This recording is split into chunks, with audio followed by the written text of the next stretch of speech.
Welcome to Learn to Live Stress-Free. This is Christine Wright with Dr. Robert Wright Jr. of www.stressfreenow.info. Hi, this is Dr. Bob coming to you today from someplace in Denmark. As you can see behind me, it's quite lovely. I'm coming to you today from the upper deck of a cruise ship.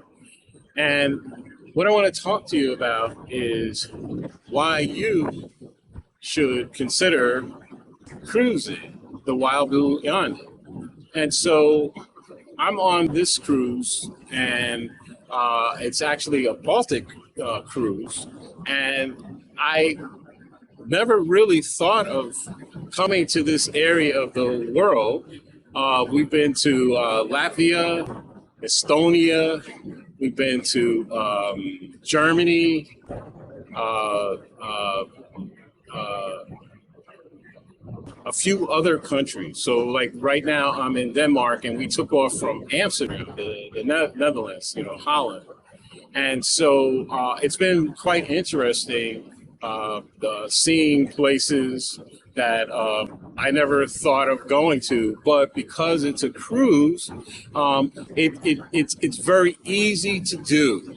And so that is the concept I want you to sink into your consciousness, that taking a cruise is a good idea because it can be a very easy way to travel, especially if you happen to live near a cruise port. So if you're in a place like Boston or New York or New Jersey or Baltimore, or Miami or Fort Lauderdale or Tampa or San Diego or Seattle or Galveston or New Orleans, then taking a cruise it can be very easy for you, because then you don't have to fly. And I gotta tell you, the airlines situation can be very awful. I had the experience to make a cruise in San Diego. I had booked 3 one-way tickets on Frontier Airlines. I should say I made the mistake of thinking I could take Frontier Airlines. I didn't know that they were how unreliable they could be, but I found out. How bad could it be trying to get to my cruise? Well, we're on the plane, and the pilot comes out, and at first we thought he was joking because it was close to April Fool's Day, but no, he basically said, we're deplaning you because management has decided that this plane needs to go to Florida. We were in Philadelphia. Now, mind you, it's 9 o'clock at night. And he says so that it can be used on an international flight. So everybody off the plane. Well, gee whiz, I had people waiting for me at the Denver airport. And now I needed to contact them to let them know. But first I had to figure out, excuse me, my luggage is on the plane. But what about our luggage? And the gate agent, she was so cute. She said, that's a good question. We're waiting for information about that. So now they threw us off the plane. And so they offered absolutely no compensation, no hotel, no food vouchers, no taxis. And the next available flight was going to be out in 3 days. Now, mind you, this is Saturday night.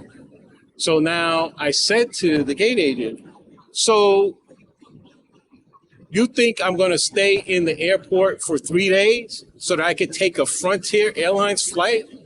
You got to be kidding me. So the only other option they offered was what I call the Facebook option. If you don't like our terms and conditions, don't use our site. So I canceled, and their terms and conditions said 7 business days to get your money back. So that was on the first leg. And so what I did was I went and I jumped into my car and I drove 38 hours from Philadelphia Airport to Denver, Colorado. So this is the first leg of my trip so that I could see a good friend that I hadn't seen since college, many, many years. So now I make it to Denver after 38 hours. I was able to spend time there. And it's my first time in Denver. So the good aspect of the driving was that I got to see, go through the mountains in a way cross country that I had never done before. So fortunately, I was able to take my Frontier flight from Denver to San Diego, which is where the cruise was leaving from. And I was coming in several days early because I know you can no longer rely on the airline to get you there the same day. That is a very bad idea, no matter what airline. Thinking that you could do like the old days, which is the cruise ship leaves at 4 or 5 p.m., that you could fly in and arrive at 10 o'clock or 11 o'clock. That is very dicey these days. And so I took my Mexican Riviera cruise, which was absolutely fabulous. It is on the same cruise line that I'm using right now. And so, but here's what can happen, why I'm saying living near the cruise port where you don't have to fly. So because I had an early morning flight, and the flight was leaving at 11:50 out of San Diego, flying to Denver so that I could go pick up my car. And so I was off the ship at 7:30 and I was at the San Diego airport at 7:45. So the cruise ship port is that close to the San Diego airport. So here's what happened. I arrived at the Frontier Airlines counter, and guess what happens? There's nobody at the counter. The counter's closed. As Arsenio Hall used to go, or did he go, like this? Okay, so now I'm the first person in line, and what ends up happening is that they do not open the Frontier Airlines counter until 90 minutes before my flight. So while I was the first person in line, now, 90 minutes before my flight, the line is out the door for Frontier Airlines. Now, mind you, Frontier Airlines the counter was right next to Spirit Airlines, which is an airline that I haven't flown in over 10 years, and I wouldn't take a ticket if it was free. So now, it's hard to believe that there could be an airline with worse service than Spirit, but Frontier Airline managed to take that prize. So here's what happened. I'm the first person in line. I get my boarding pass. So I go through security and I show my boarding pass to the person in security, and she says, "Oh, you're at the wrong gate. Your gate is at the other end of the airport. You have to go down to the other end of the airport and go through security again." So I was like, "Oh man," like Bart Simpson says, "Do I have to?" So I take my one piece of luggage. No, I didn't. No, I had my carry-on bags. So I had paid extra so I could have a personal item as well as a carry-on bag. So there I am,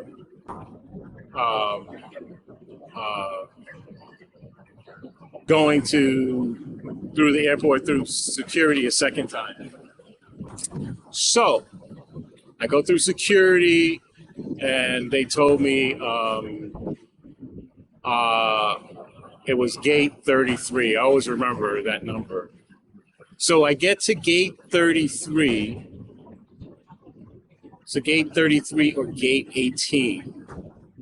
I'm not sure. Okay, I think maybe it was gate 18.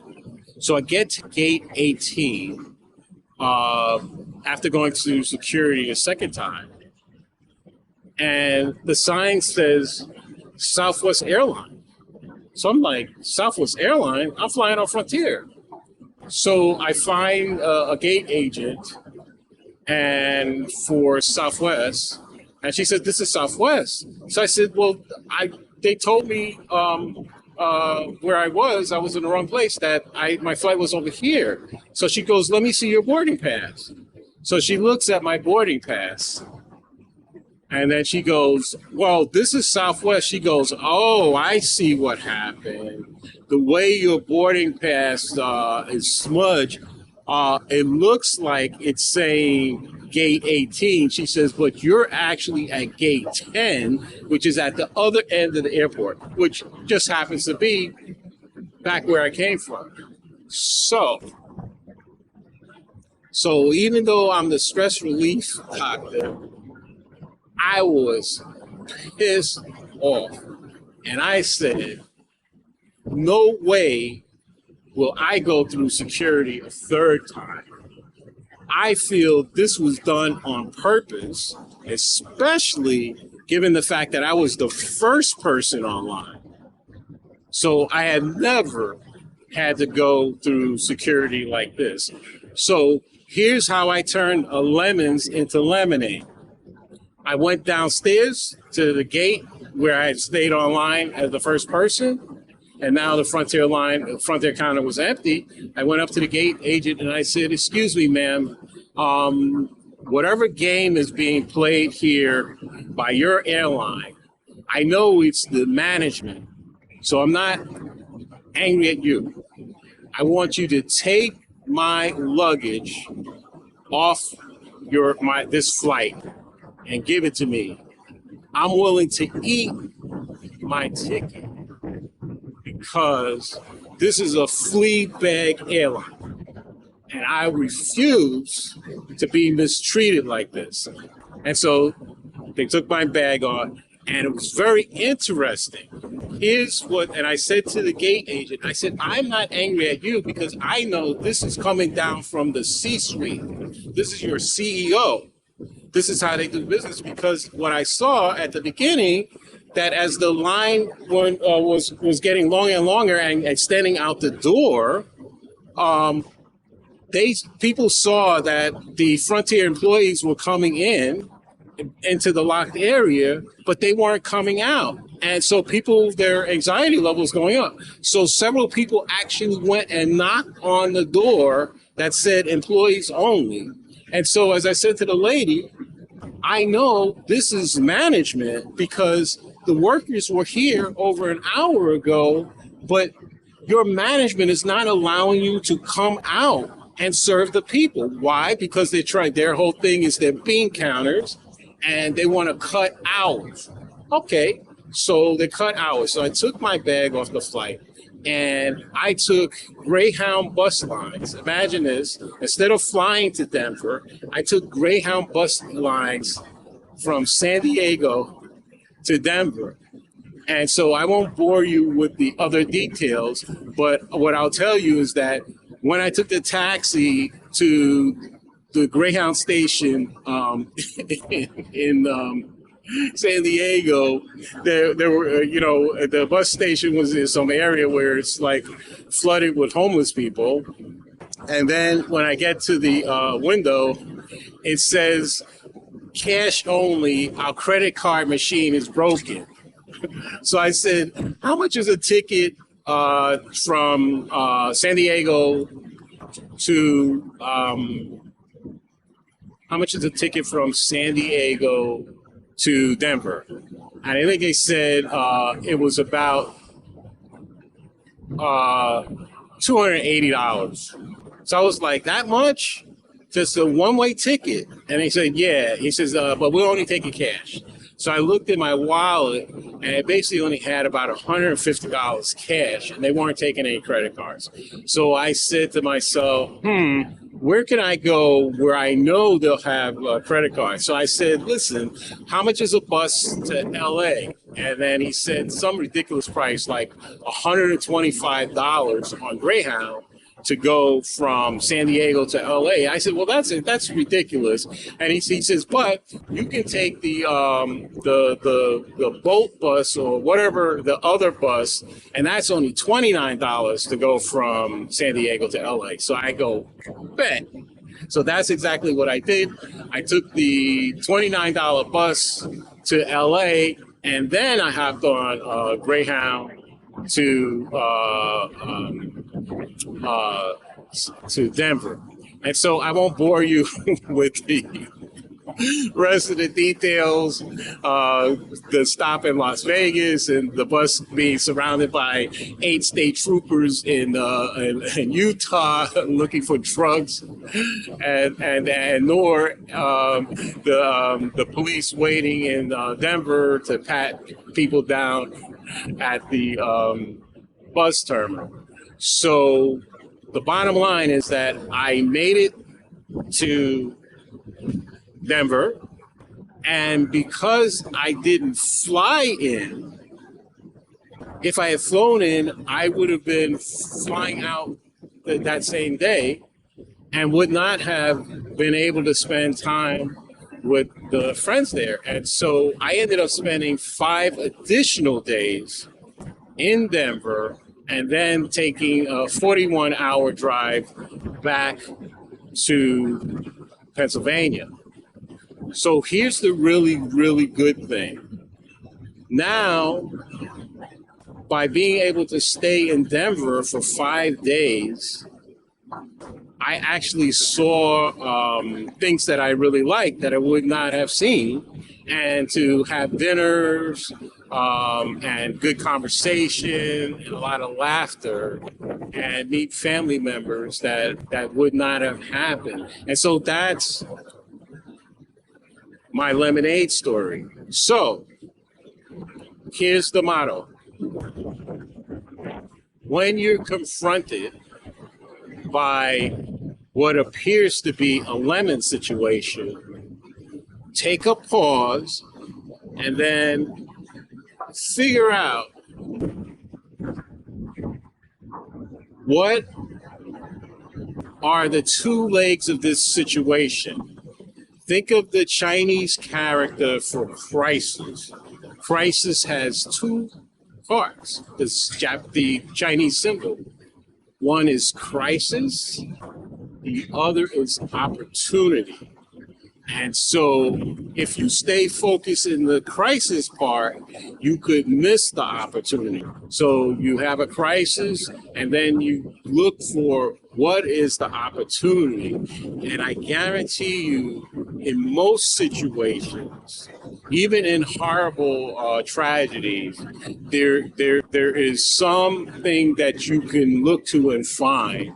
And sometimes it's just retrospectively. Maybe at the time you can't figure it out. But I encourage you to take a pause, take a deep breath, step back, and see if you can figure out what's the beauty in this situation and how your consciousness is actually being elevated, and because it is forcing you to up your game. And guess what? When you up your game, you can crush it. So this is Dr. Bob signing off from someplace in Denmark. I don't know where I am, but I know I'm in Denmark. So, and I don't speak Danish, but I should learn a few words, and I will. So this is Dr. Bob from StressFreeNow.info. Until next time, reminding you to do what you already know, which is to take better care of yourself. In fact, that's what UB Blake said on his 100th birthday party. He said, if I had known I was going to live this long, I would have taken better care of myself. And so that is very good advice. So wishing you well, and remember to put your own oxygen mask on before assisting others. This is Dr. Bob from Denmark, someplace in Denmark. Until next time. Be safe and be well.